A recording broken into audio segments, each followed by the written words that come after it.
know you heard me on the radio, flexing. She loved the sound of my voice, it's the best thing. Daydreaming of the jazz all day. Pick up the phone late night with Larry K. I know you heard me on the radio, flexing. She loved the sound of my voice, it's the best thing. Daydreaming of the jazz all day. Pick up the phone late night with Larry K.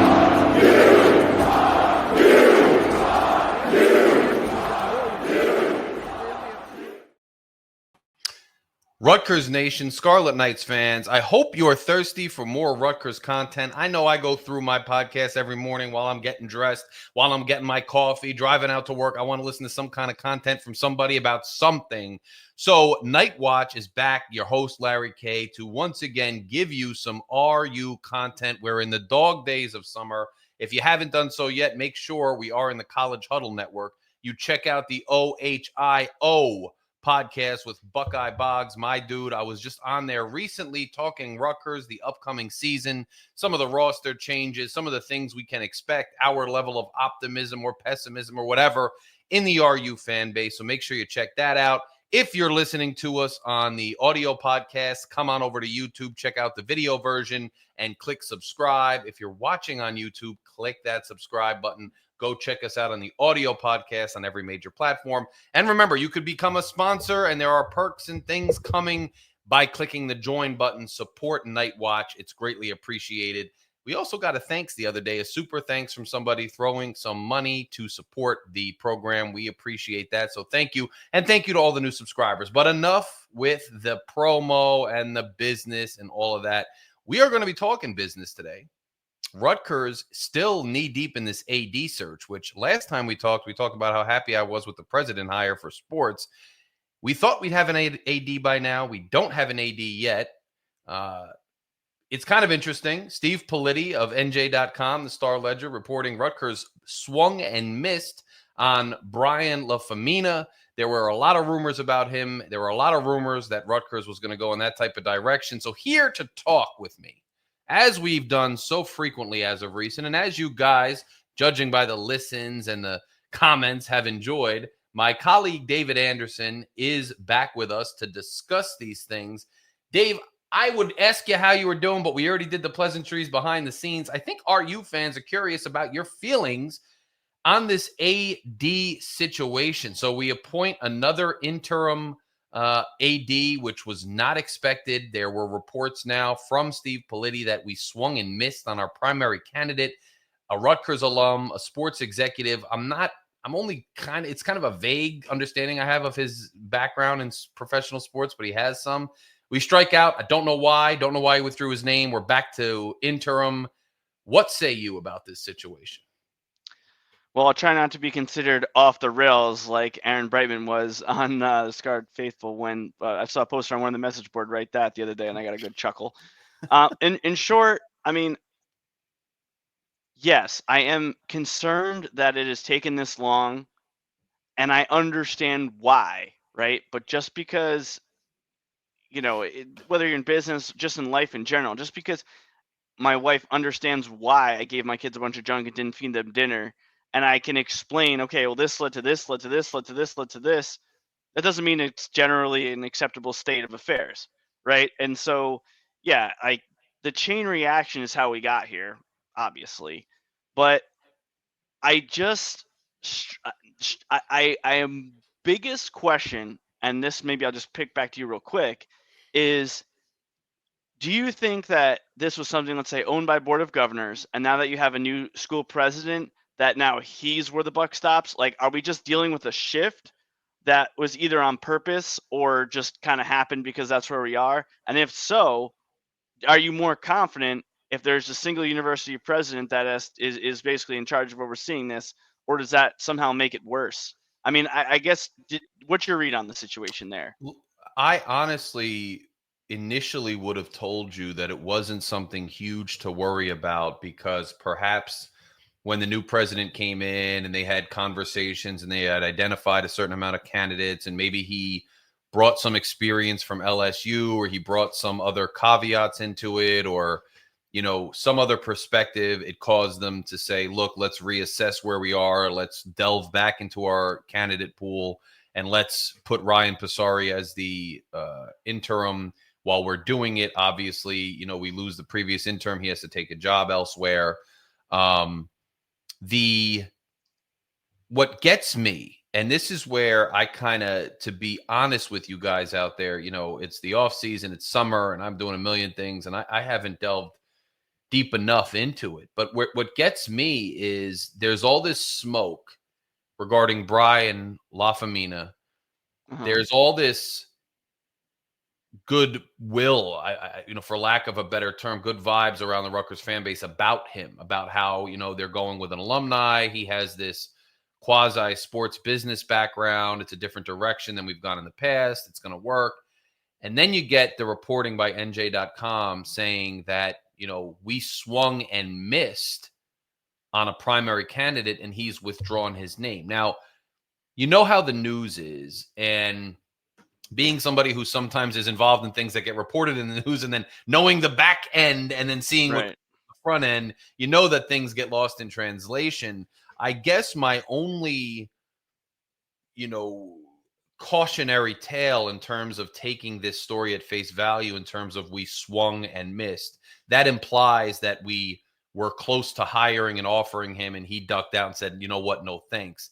Perhaps there's the caveat that because there was going to be new considerations and, new parameters to a contract or to his duties or whatever, maybe he backed out because he's like, I don't want to sit around for this anymore. You took forever to hire a president. Now you're throwing new terms at me, new situation. Right.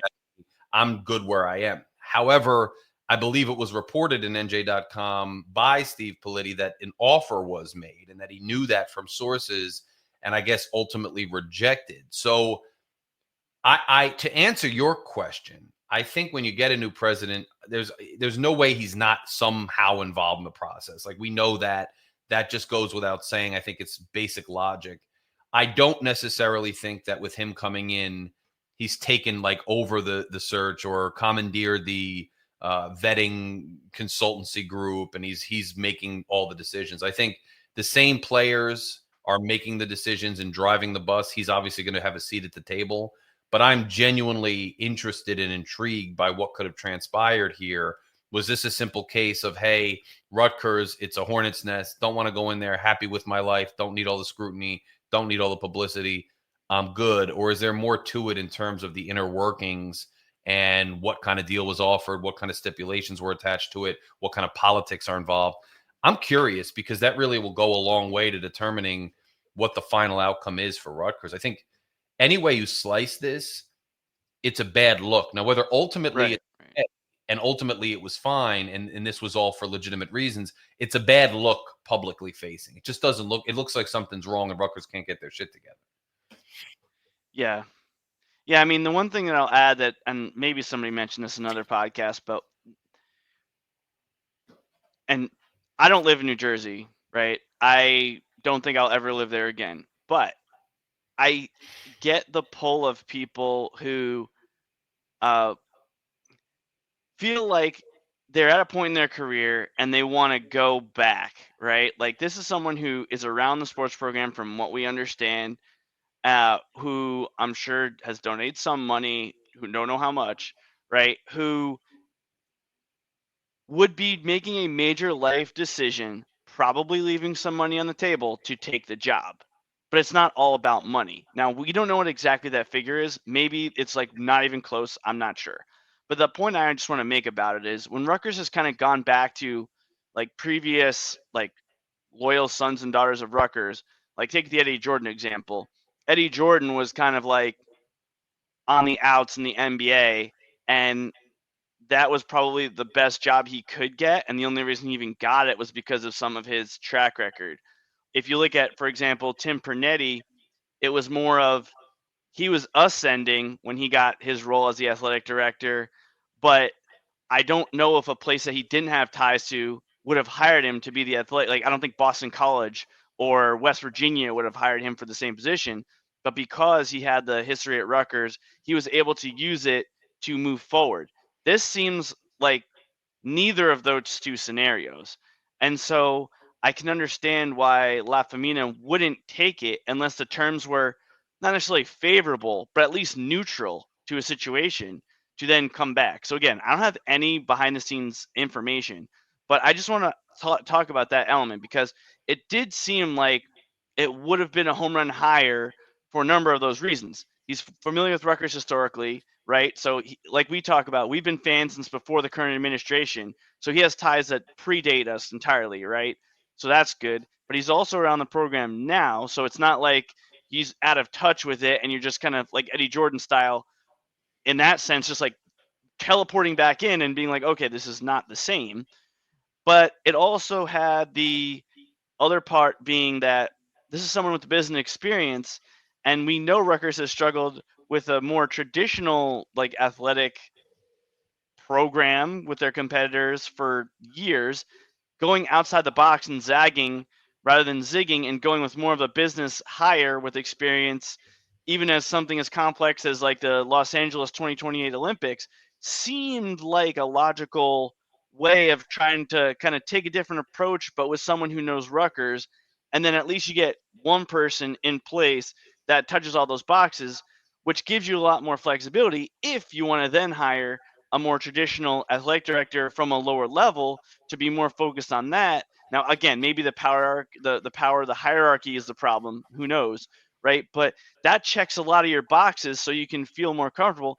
If you hire someone, and like one of the problems with the Chris Ash hire was he had no ties to the area. But if he Right. was hypothetically like a really, really good high rising coach, you would feel more okay if you had someone else kind of checking those other boxes. So this kind of complicates that because now do you just take an athletic director at a traditional role from a lower level without this kind of fall of the kind of business background, or do you now stay the course and try to say, okay, let's try to find someone else with a business background who's no way we're going to find somebody who met all the same criteria? I guess that's kind of where I would bring it back to you. Have you heard anything, or do you think maybe that the reporting structure or kind of dynamics of who does what, did you hear anything that might be a problem? Because obviously that's the entire tie into the future of college athletics, and this mini series of podcasts is like, where are we going? Yeah, I haven't heard that, one way or the other what the cause was. I know that in the same article that discussed that we swung and missed, that there was, it was reported by NJ.com that we had previously interviewed Mike Polisi, currently the president of sports marketing firm Van Wagner's college division. He's a longtime sports executive, business executive. Started his career as the associate director of the Scarlet Art Club at Rutgers in 1986. 14 years as an executive at a different company, a New Jersey-based sports, sponsorship company. Throughout his tenure, he's a Point Pleasant Beach native. I mean, I guess, I have some nuanced feelings on the overall thing. You take those candidates together. Yeah. And I know that we all discussed that the AD should potentially have a sports business background for the new era. And I know that narratives and collective thoughts kind of start to get a life of their own sometimes. And we're all just like blinders on, and it seems like Rutgers is now. I don't know. That's what you need. But when I say sports executive, I know that TV contracts and NIL are a big part of college football right now and basketball. But there's still another element to it. And I guess when I say sports executive, I'm thinking of pro league executives, pro team executives. And I'm thinking less of like guys coming at it just like the sports business world on the other end, like sponsorships or agencies or whatever. Now, you may know how to manage personalities, to solicit bids, to work, handlers and agents and construct a roster in terms of, marketing the program or marketing to get guys on board. But, you look at our basketball program last season and the marketing and the attraction of talent, I mean, wasn't the issue. I get that there's a lot of discussion as to whether we had unlimited NIL funds sufficient to surround the guys with the right talent. But that's still just one prong of it. You're raising money. And I'm wondering if, and I'm not casting aspersions on any of these candidates. I don't know the ins and outs of their experience. I don't know the ins and outs of what's going on with Rutgers. I don't know the ins and outs of what the job description is internally and what those interviews and discussions are. But if they're just kind of generally vaguely saying, well, we need somebody who understands like these kids and this money, and not saying like, here's our specific plan, a guy who's managed rosters, managed, salary distributions, managed, agreements with marketing and like everything I think ties into this, not just a big sports personality who's in that business world because, it's business now. Let's just go all out business. I'm not casting aspersions. I don't know. I'm not the guy in charge, and for good reason, but I just hope that the candidate has enough experience and understanding of both sides. And I don't know if some of these guys look at the structure and say, well, I'm in the sports marketing or agency or, sports businesses, Dave, derivatives from sports rather than the actual sport. And maybe, I don't know, looking at the power structure of a major university, the political issues, the actual nuts and bolts sports program building, Olympic sports, all these other things. You're managing lacrosse too and women's, so it's like, I don't know if that is part of the issue. I don't know if Tate comes in and says, oh, hold up, we got to reconsider some of these things here. You guys, I don't know, but I just hope that in the end, it's the right mix of business acumen, but sports business. And sports business is not just the derivatives of the sport. It's the literal business of the sport, like merchandising, player contracts. I mean, that's professional sport. What's your thoughts on that? Yeah, I mean, I just think the role is too big for one person to do in any way. And that's why I think it really would make sense. I mean, you look at Rutgers even early in Hobbs' tenure when he had Sarah Baumgartner in there, right? And they seem to have this divide and conquer structure functioning pretty well. Now, again, we don't know if there was other smoke behind the scenes. We don't really know. But like, she didn't leave for like a worse job. She left for a better job. It made total sense as to why this person would be leaving to take a step up in their career. Like it seemed like that made sense. And so, yeah, I mean, I think it's important that somebody there clearly can understand, especially on the heels of the Hobbs situation. I think it's important that somebody can understand the life of the student athlete, right? Because clearly the Hobbs scandal showed us that nobody was advocating for those gymnasts who were getting screwed over by this whole situation, right? And they weren't necessarily getting like physically abused like we've seen at like Michigan State or in other places. It wasn't even like that. But it's like, hey, I'm trying to go to class, and yet now you're telling me I can't be on the team from some made up injury. So now I got to forget my class. I got to go to some specialist doctor to get a second opinion because you're not taking care of me all while I'm dealing this, and I'm supposed to be a student, right? That's my number one job, and you're giving me all this sort of stuff, which is ridiculous, right? So again, I'm not saying that you need everyone in the athletic department to be able to understand and put themselves in the role of that athlete. But Rutgers, kind of like usual, we talk about an overcorrection.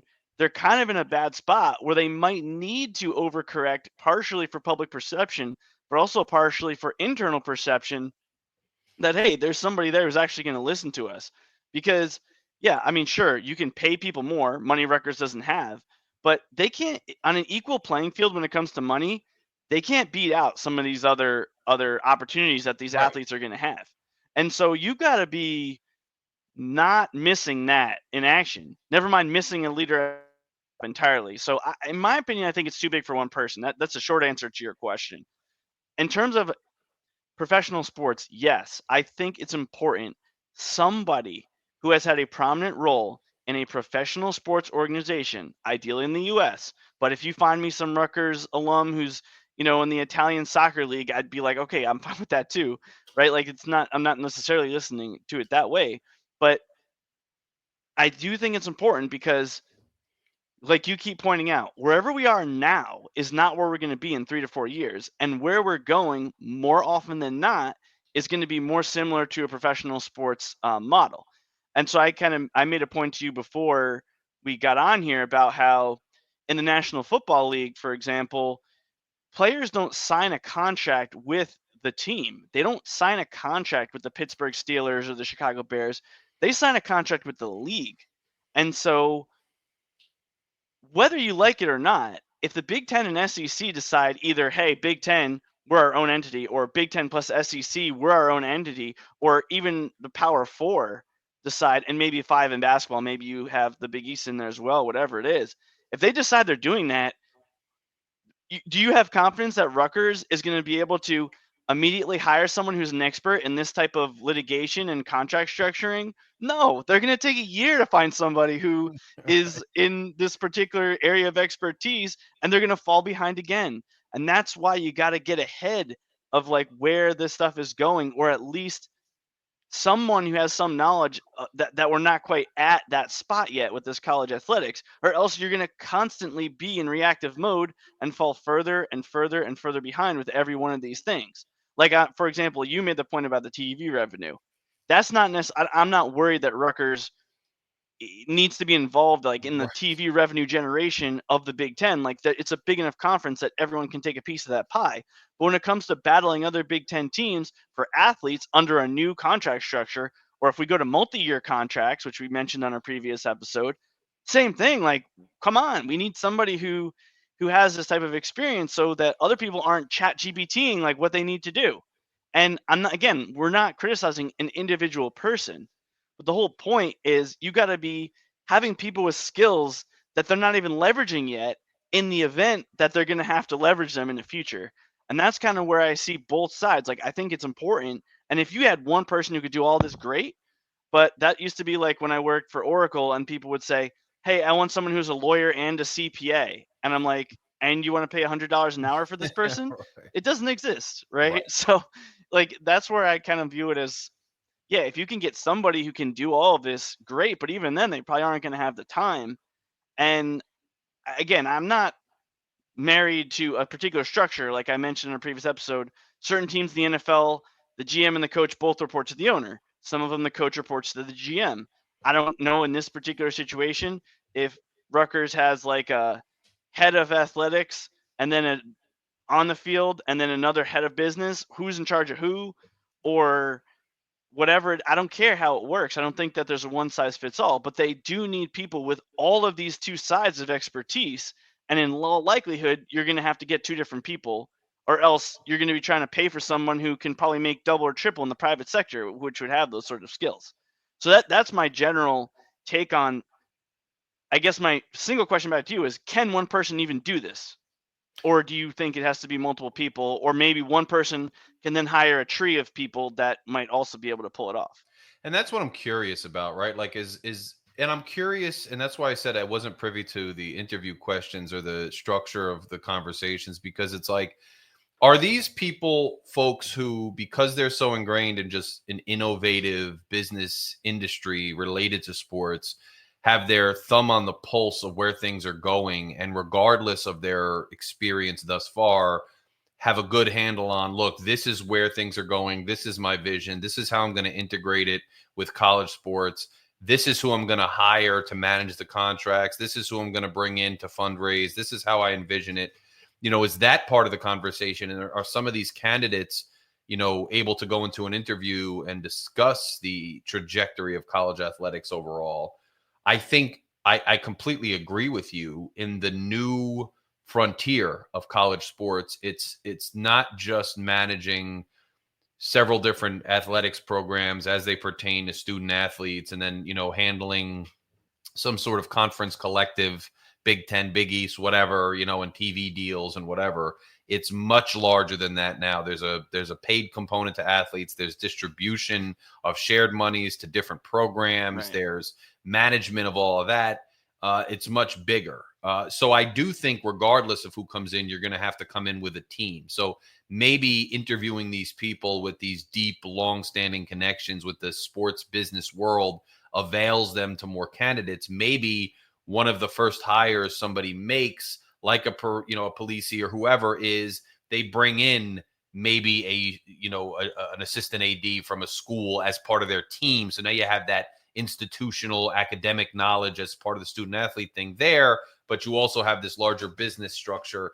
And maybe he brings in next like somebody who was working in a front office in a pro league somewhere, and now he's got his team and he's the mastermind, who's the innovator, who's the entrepreneurial spirit. That could be part of the equation. I hope that's where it goes. Now, time will tell. We don't know. Insofar as the, which I'm surprised, it's interesting. It makes a lot of sense that you would sign with a league and then there's specific provisions and addendum for a team. That's where the antitrust thing comes in. And I think that's right. A lot of what's going on with college sports now there's this settlement talk where all these major leagues are saying, well, there's a settlement in the lawsuit. We're going to figure out a way to make this more orderly. There's going to be a clearinghouse for NIL deals. There's going to be other regulations that come into play and roster regulations and restrictions. And some of the rumors early on were, some people aren't going to stand for this. They're simply going to file another antitrust lawsuit and it's going to fall apart again. And some are saying, well, they've tamped that down because they're coming to an agreement. But sadly, it seems as though, settlement or not, this antitrust button, this nuclear option, will always exist for somebody who doesn't. I don't know. I am an attorney and I do familiarize myself with this as best I can. I can't pretend to sit here, unlike a lot of commentators on a lot of things these days, and pretend I know all the ins and outs and give you some definitive answer that I know everything about this. Based on the cursory knowledge I have, and if people are interested in hearing me delve into this deeper, let me know, and I will do more research and read more about this and read the cases and the litigation procedural history and give you more of a detailed explanation. But from my understanding, the reason the NFL is even able to do that is because they have the antitrust exemption. So you can basically fix things amongst member teams. You can sign with the league and you're prevented from going elsewhere unless these conditions are met. I can block you from going elsewhere. All these other things that we don't have yet. Now, does Congress step in and provide for some sort of exemption for conferences or a super conference collective or something? Those things are probably all in discussion behind the scenes. I think would benefit the fan experience, the players, the school, maybe not the players as much as the other ones, but it's been a one-sided deal here now for a couple of years. Maybe you need to bring that in. All that to say, there's a lot of moving parts. And to your point, and I think it was particularly piqued my interest when you said, people want a CPA/attorney and they want to keep the same price. You need a CPA, a general manager, an attorney, a fundraiser. Right. And I think some of the thing with Hobbs that went wrong was he was from academia in the sense he was an interim AD at Seton Hall. He was completely, and I hear what you're saying, and I just hope they don't overcorrect without acknowledging what we just said. We got to go all out fundraising and business because, yes, Hobbs was bad enough with the affair but what about the complete lack of attention to NIL funds and the apprehension he had frozen in place from even starting down that path, which set us back? I hope they don't overcorrect and just go totally, hey, money manager, making money for kids all day, like without the legal angle, the management angle, the academic understanding, all those things come into play. And it's just an ever evolving right now. To answer another question, and I'd like to hear your take. And this is quasi embracing the future of college athletics part 3, but we've talked so much about it. And now this is clear and present for Rutgers. But I don't believe that this rapid upheaval will continue in perpetuity. I don't believe that we will always be in flux. I think we're going to settle into something within a decade or so, maybe less, hopefully less, where we do have a new frontier, but the frontier is conquered and it may look totally different than now, but it's steady. And I just hope we're picking the person, because those, ships and wagons west, they pick up a lot of tough things along the Oregon Trail, and some make it and become rich and strike gold, and some die on the way. And I'm just hoping that we're picking the right captain to lead us into this new frontier so that we're one of the teams that land on our feet. And that might not mean the same thing as it used to, like conference affiliation or whatever. It might just mean having the right people in place to run the business of sports in that new era and do it efficiently and in a way that helps you win games and continue to market yourself. I don't know, but we are in a pivotal situation, and I find it hard to glean much more beyond our speculation other than the names that have been reported. And I just hope that they're assembling a team like you're saying and not just going all out on one aspect, ignoring the other 3 or 4. Yeah, I mean, that said, then you have this trade-off of time versus making the right hire. I do agree that normally, like, for example, Bill Belichick would say in football, you can never be mad about the players you didn't draft. You can only be mad if you draft one that doesn't work out, right? But that's operating under parameters that the draft happens once a year. There's stable rules in place. There's a structure in place. This is not that. This is not that at all. Right now, I mean, and this is where perhaps, for someone like Aaron who's saying every day that goes by, you fall behind, there is a balancing act there, right? Because I agree. let's take an example. Anyone who's working in an organization knows the difference if you have leaders or not. And I'm not saying Matt Colagiovanni is not doing it, but remember, he's doing 2 jobs. He's doing his job and another job, so he can't clearly do both of them at the same level. Even if he is the best facilities person in the country, you're asking him to do a job of 2 people that clearly we've established over the last 100 years cannot be done, or else other people would do it, right? So my concern is, like, let's take an example. We talked about the Caleb McConnell car dealership thing, right? If you have every sport operating at their own incentive structure, right? Football's doing what's best for them, soccer's doing what's best for them, baseball, whatever. Let's say Steve Peichel goes back to that car dealership and says, "Hey, would you like to have I don't know, like Manuel Ogbole advertise your car dealership because I don't know, he's huge. Maybe we do a picture of him lifting up a car or something. I don't know, whatever. I'm just using him as an example for the novelty of it, right? But the car dealership is like, okay, well, I would like a Rutgers athlete. Puts the phone down, calls up Greg Schiano. Hey, do you have anyone who would be interested in advertising for my car dealership? I pay, Mm-hmm. $400 instead of $500 that Peikel's asking for because that's what we did last time. Okay, hangs up the phone, calls up Coquise Washington. Hey, do you have anyone on the team who'd like? And you're literally working against yourself as an athletic department in terms of enabling your student athletes. Whereas if you had an athletic director in place, now again, I'm not saying Cola Giovanni couldn't do that, but he's already tied up, right? Yes. And it's like, what are we doing, people? Like, come on. And again, I understand that there can be too many levels of bureaucracy. I've worked in businesses where there was 3 levels up to CEO, and then 2 years passed, and now there's 8, and now I can't get my job done. Like, I understand there's 2 sides, right? Just like we talk about allocation of funds. No one would say, well, maybe someone would say, and football should advocate to say, hey, we should get all of that money because we're the most revenue generating sport. On the flip side, it wouldn't make any sense to say, well, we all should divide it up perfectly equal between all the sports because football gets more money and basketball generates more money, whereas other sports are net negatives, right? So, but the answer lies somewhere in that continuum. Yes. And I'm not on this podcast to tell you where exactly I think that needs to be because you need somebody who has all the information to come up with it, right? Because if a sport like football or basketball has more resources, they have more public persona. They can generate even more revenue, which can feed back into the pipeline, right? So there's all kinds of these sorts of decisions that you need a leader to be taking ownership of. And that's where I guess, again, somewhere on the continuum, there's making the right hire, but there's also, let's say we wait another year, there's no way that you can make up for all that lost decision making and money that you didn't get for that year.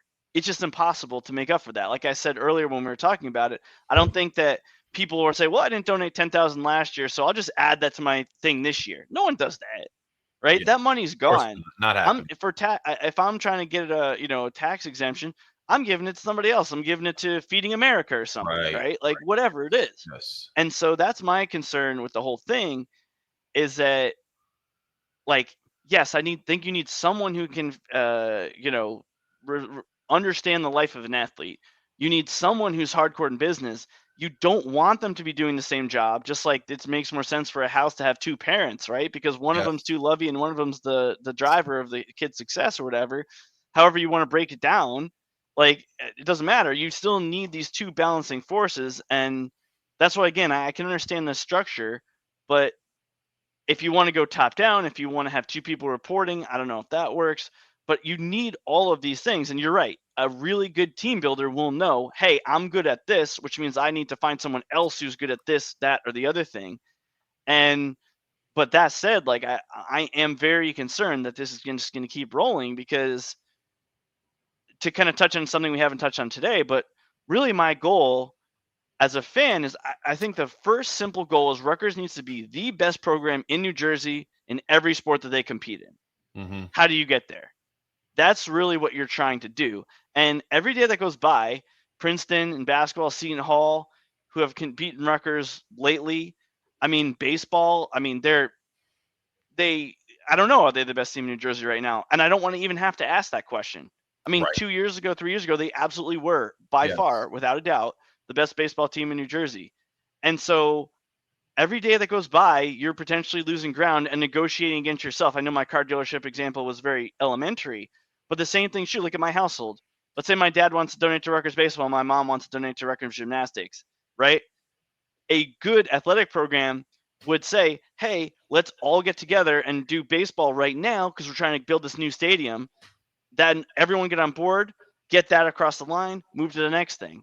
And that's where I'm really concerned about this, because I've seen even in professional cities, which are probably a better example, like Baltimore losing the Colts because they're being too scrutinizing of them.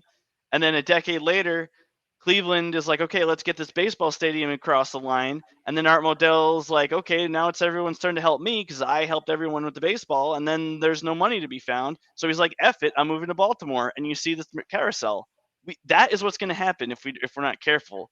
And that's a little bit of a rant about it. But like, again, I'm not saying anything about Cola Giovanni is negative. Like, but he's doing two jobs. Like, you need someone in this role right now that also has the authority to make long-term decisions. Because the other thing is, like with Passari, he couldn't make any long-term decisions that we're going to invest in this project that's going to take 5 to 10 years, because he's not going to be there in 5 to 10 years.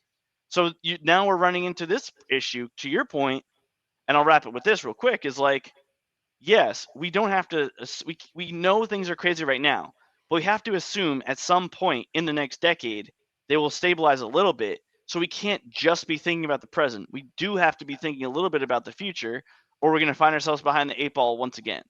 Well, yeah, and I think, that's where you can lose ground by not hiring somebody. You could lose ground by hiring the wrong person or hastily hiring, not on the same page as the president, or wasn't the best team builder, or took it begrudgingly because it felt some sense of, respect for the alma mater or the opportunity, and heart wasn't really in it. And then all of a sudden you start running one direction, which, you have to start from scratch again in 2 years because they're gone, or it was the wrong direction. So it's a delicate balance, as you put. It's a delicate balance. And where I am right now on it is, I'm disappointed by the fact that we don't have one in place.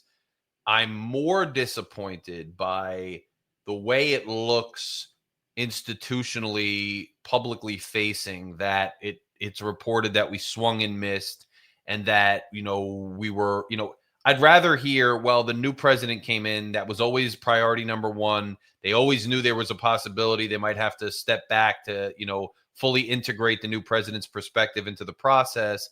And therefore, hold your horses, rather than, oh, now we're putting another interim. We lost our past interim. We swung and missed for this guy. And then when I'm hearing the names and I'm not totally sure, I know most people are hyped, like we need the sports business, but that's a big umbrella. What aspect of sports business are we looking at? What I'm more worried about, as opposed to the time right now, is I just hope that the inner workings and mechanisms charged with making the right hire make the right hire. And if that takes a few more months, even though that's crazy because you're getting into football season, it's Rutgers. We've had big time screw ups in athletics over and over again. And if it takes a few more months for me to have several years of peace, or to properly build this thing and pioneer it, I'll gladly take that temporary pain and impatience, to sacrifice for good things down the road. But if we're going to be hasty and we're going to just continue to be a rudderless ship for the foreseeable future because we don't even have a plan, well, we all know that's a problem. And that's kind of my long short of it, on this whole topic. And any kind of final thoughts from you in terms of where you see this going, where you stand on your opinion of the current situation, and what you hope to see when we finally do make that hire. No, I mean, I will, same things I said already, which is that I just think you got to make sure you have every aspect and some of the potential aspects accounted for. Yeah, maybe there never will be a situation where, and whether because of antitrust laws or not, that Big Ten and SEC, that they're like, you're signing a contract with them rather than, maybe not. But Rutgers too often plays this reactive game of like, well, that might not happen, so let's not worry about it. And yes, it's true. Like, just like if you're an entrepreneur, eventually there are plenty of situations will happen that you tried to plan for and it didn't work out. But then there's plenty that do, and you're going to look like a fool. And Yes. I guess my biggest frustration with the whole thing is, sure, New Jersey is relatively decreasing in population compared to other states, right? But it's still like a top 15 state in terms of population, maybe down from 9th or whatever it was, maybe when we were born or so. But like, there are enough people from New Jersey that, like, we think about all the names we found of coaches who have New Jersey ties. I'm sure it's very similar with the athletic director, that you can find somebody, whether it's Northern Illinois or another like group of 5 team who's ready to take that next step if they wanted to, that would have New Jersey ties. And then again, you're checking some of the boxes to make it easier to fill in that team with all those skills, right? That there's just still enough New Jerseyans out there that hopefully have more of a desire than me to move back. But I mean, my other frustration is I'm not a New Jersey taxpayer, right?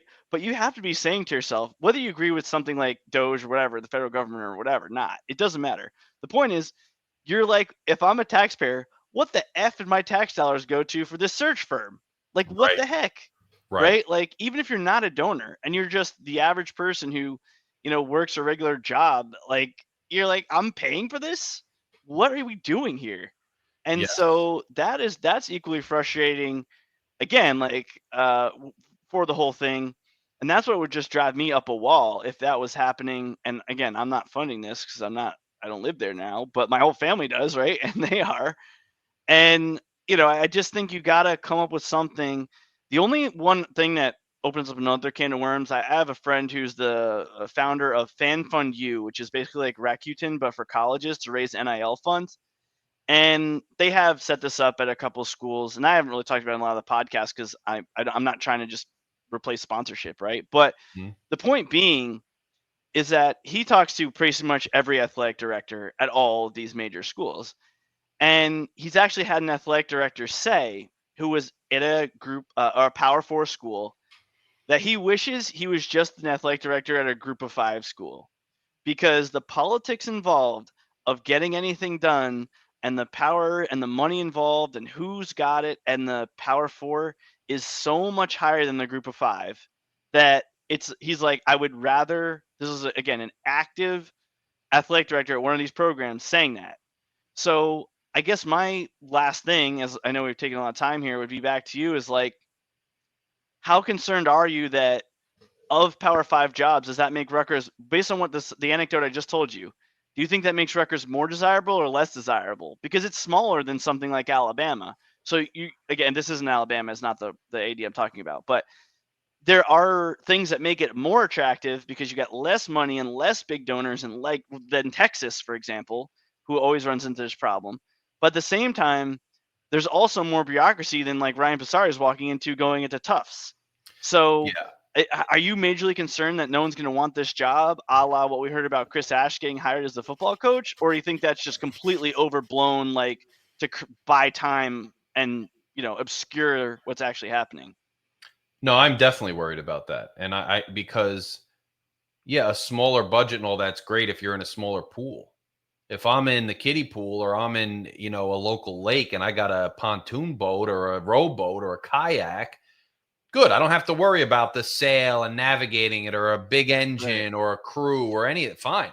But if I'm in the treacherous North Sea and I have that same boat, like I sure as hell want something big. So I think the problem with Rutgers is, yeah, smaller budgets, smaller this, smaller that, but you're in the big pond. So you feel like you've got to navigate these waters with at least one hand tied behind your back. And what I would say is, I'm definitely worried about a situation where if you have a lot of options, and, why would you pick Rutgers? Whereas if you are an up and comer or somebody outside the box, or, you just have an affinity for New Jersey or something, well, then that could make sense because now Rutgers is going to offer you a substantial raise or a substantial prestige or et cetera Right. that you're not going to get elsewhere. But if you've got options between Rutgers and like 2 or 3 other Power 4 schools, if Rutgers is going to be a hornet's nest of politics and media scrutiny and past scandal, and you're not going to have access to the same level of donor base or financing or even deference in terms of athletics,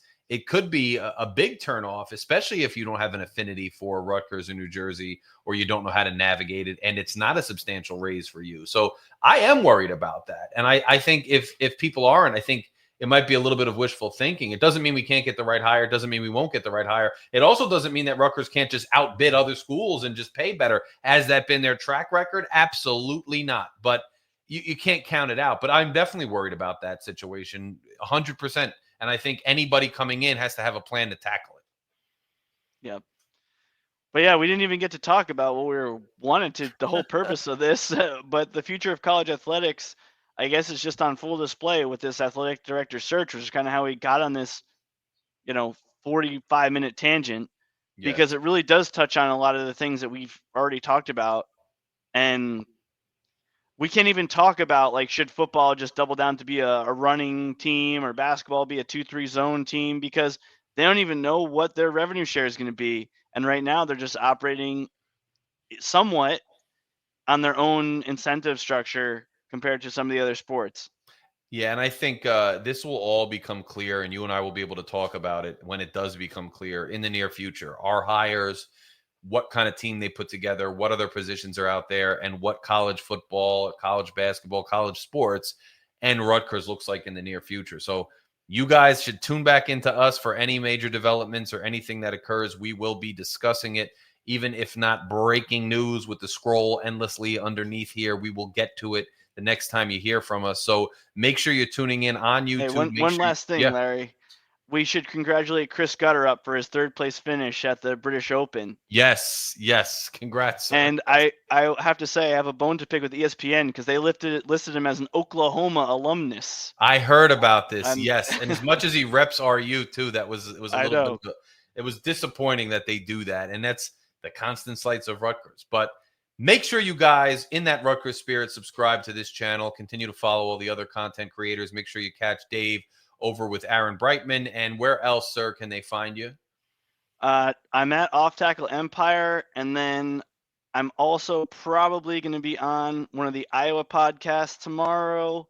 That, if I just double check the name of which one it is, it's the Play the Fight Song podcast. Nice. So I might be on there as well this week. Nice. So catch him over there. Support the Iowa podcast. Support Mr. Anderson going abroad and carrying the scarlet colors into battle and friendly banter with fellow Big Ten teams. And stay tuned for the next one. We have some stuff in the works for you guys, so we will continue to be at it. Dog days of summer continue to fight on, but training camp is on the horizon. So keep it locked here and everywhere else that covers Rutgers for your Rutgers fix. We'll talk to you guys later.